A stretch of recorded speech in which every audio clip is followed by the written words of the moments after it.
Hoje, análise de Real Madrid contra Manchester City, partida de knock-up da Champions League. Um jogo que termina em 3-1 com 3 gols de Kylian Mbappé, sim, um hat-trick, e 1 gol de Nico Gonzalez aos 90 minutos. E cara, essa partida aqui eu esperava evidentemente uma vitória do Real Madrid. Pra quem viu minha última análise viu que eu falei que eu esperava que o Real Madrid ia passar com facilidade, né? Foi bem na casa do que eu imaginava. Só que tem uma cara de terra arrasada no Manchester City que esse jogo demonstrou.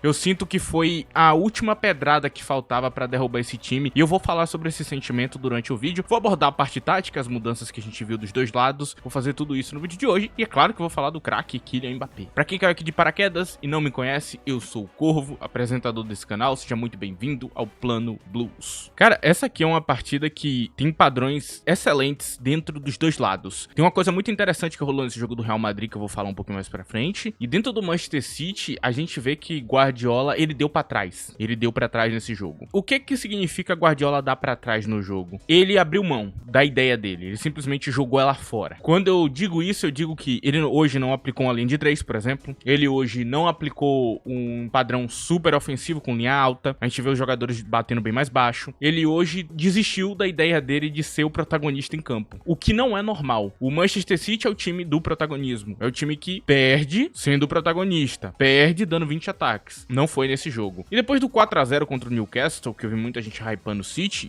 a galera achou que teria uma virada pra cima do time de Ancelotti. Só que aqui a gente tem uma questão muito grande pela frente, que é você entender uma coisa muito importante. Se o City, no seu melhor momento, sofreu tanto contra o Real Madrid, não vai ser no seu pior momento que ele vai se sobressair. Não é como se o desempenho do Real Madrid ele fosse um desempenho fictício ou de momento. Eu sei que tem gente que trata desse jeito, porque odeia treinador que é mais velho, odeia treinador que faz futebol reativo, e que acha que é coisa do passado, e aí pra validar essa opinião, diminui o trabalho de Ancelotti, diminui o trabalho de um Mourinho, diminui o trabalho de qualquer treinador que tenha essa ideia que seja diferente do que ele imagina ser a coisa certa, digamos assim. Então quando você olha pra esse cenário aqui, e você imagina que foi sorte o Real Madrid até esse momento com o Ancelotti, você pode imaginar esse cenário com o City virando no seu pior momento, só que isso não existe, isso aqui é 1% de chance, e por isso que eu me mantive tão fixo na minha análise do Real Madrid. Por isso que no último vídeo eu botei eliminado, porque eu já sabia que a coisa ia pegar bem feio, ainda mais na casa deles. E cara, essa partida foi 3-1, mas poderia ser muito bem um 5, um 6-1. Quem salvou muitas das vezes foi o goleiro Ederson. Ele fez milagres, verdadeiros milagres, para que o jogo continuasse de pé. E a dinâmica do primeiro tempo foi um primeiro tempo onde o City tentou fazer alguma coisa e não conseguiu. O Real Madrid tinha muita posse de bola, o Real Madrid estava dominando as ações do jogo, mais do que o que deveria, né? Porque o time de Guardiola, que a posse é o essencial para a ideia dele acontecer, então o fato dele não ter a posse no pé é algo muito estranho. E aí a gente vê esse domínio do Real Madrid no primeiro tempo, e a gente vê também essa ampliação de placar absurda de Mbappé, né? E aí ele consegue fazer os 2 primeiros gols, né? A sensação também é que ia sair mais um gol e, cara, eles se seguraram bem. Aí a gente vai pro segundo tempo do jogo, né? E a gente tem uma dinâmica parecida no começo, e depois, ao final do jogo, a gente vê que o Manchester City começa a dominar as ações do jogo, começa a dominar tudo que acontece no jogo a partir daquele momento, cara. Então a gente consegue perceber nesse jogo que o Manchester City não conseguiu ser o protagonista do jogo e não conseguiu aplicar minimamente a sua ideia, cara. Eu vejo um sentimento de terra arrasada aqui no Manchester City que foi grande. E aqui eu cito um momento que a gente percebe isso. E, cara, foi muito cedo. 4 minutos de jogo, Mbappé recebe um passo de Asensio da defesa pro ataque, aquela ligação defesa-ataque brilhante. Aí você nota que aquele gol ali acabou com o Pep Guardiola. O mental dele foi pro saco. Depois daquele momento ali, eu sinto que ele desistiu. E ao longo de cada minuto que foi passando em campo, Pep Guardiola foi desistindo da temporada. Eu sinto que depois desse jogo, o Manchester City acabou. A temporada do Manchester City acabou aqui. Eu nunca vi Pep Guardiola tão desanimado. Tipo, de verdade, assim, ele tava arrasado no lado de campo. Ele viu o Mbappé fazendo o que o Mbappé tava fazendo e simplesmente ele sabia, não tem o que fazer, cara. É simplesmente um craque em campo. Eu não tenho como parar esse cara. Eu não tenho o que fazer pra parar esse cara. Ele é simplesmente superior à minha zaga, ele é superior a tudo. E Mbappé, ele deu um show. Ele acabou com os marcadores, ele se posicionou muito bem. Foi incrível o jogo, cara. Foi impressionante. Foi o que eu esperava quando o Mbappé chegou no Real Madrid, cara. Vinícius Júnior não joga mal esse jogo, mas o protagonismo de Mbappé foi tão grande que Vini nem precisou trabalhar. Ele só precisou fazer o que ele faz normalmente, né? Dar aquele trabalho ali no lado de campo. E tinha um cara pra decidir. Lembrou aquela época que o Real Madrid tinha Benzema, né? Que o Real Madrid tinha Vini ali fazendo algumas coisas interessantes e vinha Benzema e fazendo aquele hat-trick, aquele jogo impressionante impressionante, mas eu lembro pra vocês a idade de Mbappé. Mbappé não tem 30 e poucos anos no auge da carreira, no fim de carreira ali mostrando desempenho acima da média do que nunca foi a carreira dele. Não, Mbappé é muito jovem ainda e ele já tá fazendo algo parecido com o que Benzema entregava no seu melhor momento e ele acabou de chegar. Assustador, cara. O futuro do Real Madrid é assustador. Agora a gente vai falar um pouquinho sobre a parte tática dos times, né? Vou começar falando um pouquinho sobre o Manchester City. O outro jogo, a gente notou um padrão muito interessante ali, onde os laterais viravam meio que laterais invertidos, os dois, e pisavam no meio de campo e faziam aquela linha subir. Nesse jogo foi o total contrário. A gente viu uma linha de 4, dá pra ver um design de 4-1-4-1 e também um design de 4-2-3-1, onde a gente via Bernardo Silva muitas das vezes descendo, ou o próprio Gundogan pra fazer esse 2 ali do meio de campo. Esses foram os dois designs que eu percebi. A formação pra campo dos dois times, você vê um 4-4-2 do Real Madrid e um 4-3-1-2 do Manchester City, mas eu não senti esse 4-3-1-2 do Manchester City, volto a falar. Foi essas duas formações que eu acabei de citar aqui pra vocês. E nela a gente tinha uma construção lenta, pensada e até chata. A troca de passes do Manchester City nesse jogo foi vergonhosa. Ela não levava a lugar nenhum. Você via um momento Gundogan tocando bola infinita ali com uma série de jogadores, e ele pisando bastante ali e tocando muita bola ali, só que não levando a lugar nenhum, sem nenhuma objetividade, sem nenhum acionamento realmente inteligente, cara. A gente não viu nenhum uso realmente impressionante de nenhum jogador. O que a gente vê de positivo no Manchester City talvez seja o tal do Nico Gonzalez, não pelo gol. No geral, ele foi bem como primeiro volante, eu gostei da partida dele. Só que o resto todo não funcionou, cara. O resto todo não foi pra frente. E a gente tem um time completamente infuncional. Nada em campo funcionou, cara. Absolutamente nenhum padrão realmente foi, sei lá, você notar que realmente o plano deu certo. Esse 4-1-4-1 fez com que o City se defendesse bem, só que não tinha proposta nenhuma. Quando rola os gols de Mbappé, o desânimo dos jogadores e do próprio Pep Guardiola faz com que o jogo seja ainda pior. E aí a gente tem um padrão tático que não funciona nesse jogo e que foi triste. O jogo do Manchester City foi triste, foi fraco, foi melancólico, com tons de um enterro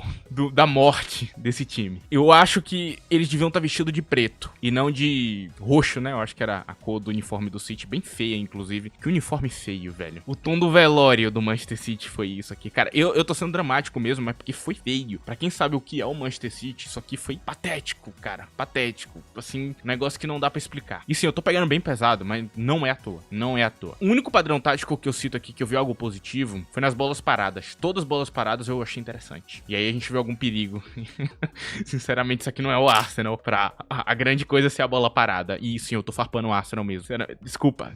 Sobrou pro Arsenal. Desculpa, torcedor do Arsenal, não me controlo. Vamos continuar isso aqui. Agora, nos padrões do Real Madrid, cara, a gente vê um design de 4-4-2. Às vezes, esse 4-4-2 parecia um 4-2-3-1 em alguns pequenos momentos ali, com alguma centralização ali desse sendo o Rodrigo e às vezes até o próprio Jude Bellingham. O que é interessante, né, esse uso do jogador. O Bellingham tava jogando muito bem, cara. A dinâmica de Bellingham no lado de campo ali com o Vini, com o Mendy, e até mesmo ele pisando mais por dentro como meio atacante também, aproveitando muito bem dos espaços, foi muito bem nas transições, ok? E a gente vê ali um design de 4-4-2 muito alargado em campo. Aí o que você faz? Você, em vez de comprimir a formação como ele fez no primeiro jogo, pra tentar deixar mais denso, pra tentar tirar o espaço do Manchester City, sendo um pouco mais reativo, tendo um pouco mais de cuidado, até porque ele tava enfrentando um adversário na casa dele. Não, nesse jogo ele não faz isso. Nesse jogo ele alarga a formação, ele cria um espaçamento entre os jogadores pra criar uma linha de passe rápida. Então você vê que em 1, 2, 3 passes em profundidade ali, passes mais longos, ele conseguia chegar no ataque e acionar o jogador em velocidade, acionar o perigo, acionar Vinícius Júnior em cima de um marcador, acionar Mbappé na cara do gol. Isso foi muito bom, cara. E isso tira aquela coisa do jogador cerebral que eu falei que o treinador Ancelotti precisa ter. Tá, ele não tem mais Toni Kroos. Ele vai ter no meio de campo jogadores diferentes. Ceballos não é um jogador cerebral, Ceballos não é o suficiente pra munir o time, mas ele pode mudar a ideia dele um pouquinho, ele pode adequar a ideia dele ao time dele, ok? Então a gente tem esse jogo incrível. E aqui eu cito o Valverde, lateral direito, cara. Cara, Valverde, eu não sei explicar, mano. Eu amo esse cara, ele é um dos melhores jogadores dessa geração, mano. Ele é Lampard, ele é Ashley Cole, ele é tudo em um jogador só. Do nada ele virou um lateral incrível, sabe? Tipo, e ele é um bom lateral. Tipo assim, eu não tô falando de um lateral normal, eu tô falando de um lateral pra brigar com os melhores laterais do mundo. Que porcaria é essa, cara? Ele botou ele na lateral direita, ele simplesmente sabe exatamente o que fazer. É um equilíbrio defensivo e criativo que não tava tendo. A lateral do Real Madrid tava sofrendo, cara. O jogo de Asensio foi muito facilitado porque Valverde tava extremamente bem posicionado. Quando precisava chegar no ataque, chegava. E não rolou nem aquela dobradiça que eu falei no outro jogo, daquele 4-4-2, onde o ponta e o lateral se juntam ali pra marcar direitinho. Isso rolou muito pouco, até porque o Manchester City não fez nada no jogo, assim, de realmente impressionante no ataque. Mas, cara, Valverde simplesmente sozinho tava dando conta, cara. Que porcaria de jogador é esse, cara? Eu Eu quero explicar pra vocês que Valverde, ele é um dos melhores volantes do mundo. Esse cara tá no top 5 de volante do mundo. Ele é um dos melhores volantes box-to-box do mundo, talvez o melhor volante box-to-box do mundo. Ele é o cara no momento atual. E ele simplesmente, quando tu põe ele em outra posição, tu põe de meio atacante, tu põe na ponta direita, tu põe de lateral, ele joga pra caralho. O que esse cara não sabe fazer, velho? O que Valverde não sabe fazer? Como é que um jogador é tão bom? Eu nunca vi isso na minha vida. Eu nunca vi um jogador mudar de posição e simplesmente continuar um deus em campo, velho. Eu já vi jogador produtivo, eu já vi Enzo Fernandes, por exemplo. Você chega e muda ele de posição, ele joga a posição direito, ele faz a parte dele, ele não é um jogador inútil em campo. Mas isso aqui não é questão de ser útil ou coisa do tipo. Não, é de ser o melhor. É de ser um dos melhores do mundo. Cara, isso aqui é incrível. Isso aqui é incrível, cara. Que é isso, mano? Como é que esse cara ficou tão bom? Ele precisou de um jogo pra se adaptar e virar um dos melhores do mundo na posição? Cara, ele não deu jogo com o Valverde. Valverde jogou melhor que Mendy. Mendy é um lateral de ofício de anos. Eu sempre fui muito fã de Valverde, só pra deixar claro. Só que tá passando o limite, cara. É o melhor jogador do mundo. Deem uma bola de ouro pra ele. Não é possível. Tu vai botar ele de novo, ele vai jogar melhor que Mbappé, pelo visto.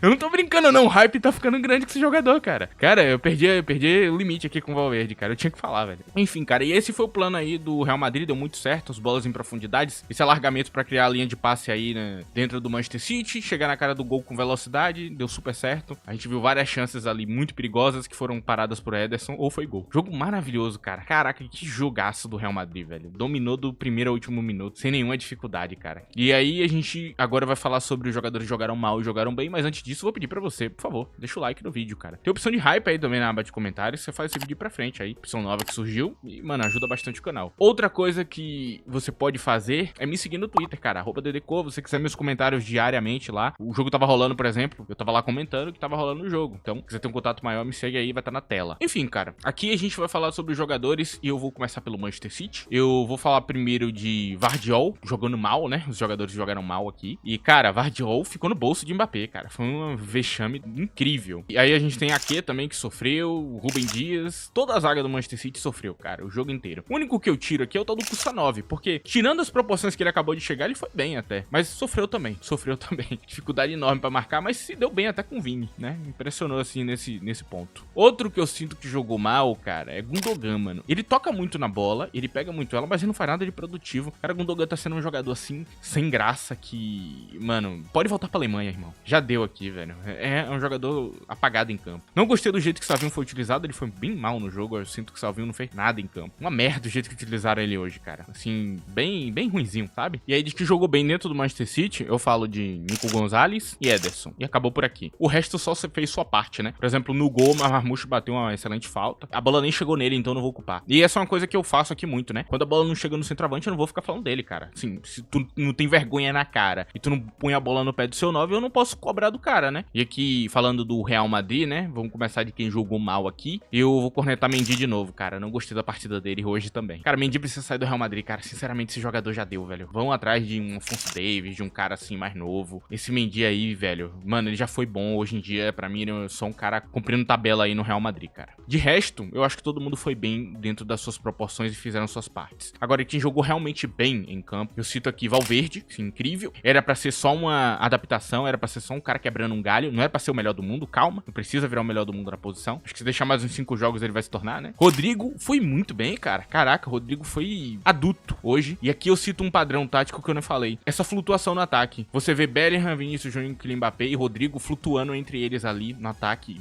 girando e cada um podendo pisar onde quer. Você vê Vini na direita, você vê Mbappé na esquerda, você vê Mbappé na direita, você vê a galera flutuando. Parece que é uma solução pra galera que só pisa na esquerda. Aí é um jeito também do cara ele poder pisar na esquerda, mas ainda tem gente na direita. Ele tá tentando trazer esse equilíbrio com essa flutuação de movimentação. É uma ideia legal. O Ancelotti é um padrão tático novo. Rodrigo foi fundamental pra isso aqui acontecer, por isso que eu tô citando nesse momento. E eu cito o Tchouaméni, gostei da partida dele. Ele como um camisa 5 ali, né? Muito junto ali da linha de marcação ali e construindo o jogo direitinho, dando um espaço pra Ceballos poder subir um pouquinho mais um pouco, trazendo equilíbrio defensivo legal e pra proposta do jogo ele foi bem. Gostei da partida de Tchouaméni hoje. Agora eu falo da partida de Mbappé, pra mim o MVP da partida, pra mim o melhor em campo, pra mim o jogador em campo, o cara, o craque de verdade. Que jogador incrível, cara. Assim, você vê quando o treinador ele sabe fazer as coisas como é diferente. Mbappé ele chegou, perdeu o gol. E se fosse aqui na torcida do Chelsea, a galera ia falar: nossa, temos que vender Mbappé com 3 meses de jogo, porque jogou um pouquinho mal no início. E aí, mano, manda embora, o pior do mundo. Começa a xingar o cara nas redes sociais dele, começa a perseguir o cara. Não, a torcida apoiou, o treinador apoiou. Todas as críticas ele foi rebatendo e falando que a culpa era dele como treinador. treinador, e hoje você vê colhendo os frutos. Você dá espaço pro teu craque, tu prioriza ele, tu dá minuto a ele, até as coisas encaixarem e vai ajustando, acontece. Agora vê como o Chelsea tá tratando em Nkunku como um pedaço de merda, né? Ah, não, ele entra no final do jogo pra fechar jogo, ele entra no pior cenário possível, quando não tiver mais jogador, eu boto ele em campo. Você tá vendo a diferença que faz? Quando você trata o jogador direito, aí tá o resultado. Por isso que o Real Madrid ganha todo ano, né? Será que o jogador é bagre? Ele veio da Ligue 1, né? Não presta. Será mesmo que era bagre? Ou será que existe adaptação, existe período de adaptação pra ele entender o campo e tudo mais? Você dá minutos, você tem paciência, que você vai colher os frutos depois. E é isso, cara. Mbappé, pra mim, melhor em campo, sem sombra de dúvidas. De resto, eu não vou citar mais ninguém. Lembrando que eu não falei negativamente de quem eu não citei, ok? E eles fizeram a parte deles e ponto. Eu não vou falar mais nada. Às vezes não tiveram nem espaço pra fazer, porque o jogo já tava decidido e aí você tem que marcar. Você tem que fazer outras coisas em campo pra poder manter o placar. Aos 60 minutos, o Real Madrid começou a administrar o placar do jogo. Foi o que eu vi ali em campo, então os jogadores não tinham nem oportunidade pra poder fazer gol. Termino por aqui, cara. E, de novo, partidaça. Champions tá maravilhosa. O Ancelotti aí tá na disputa. Já deu pra ver que esse Real Madrid cresceu muito de produção de um momento pro outro. Tô vendo um possível time campeão aqui, cara. Tem nível pra tal coisa. Quem sabe se não enfrentar o Barcelona,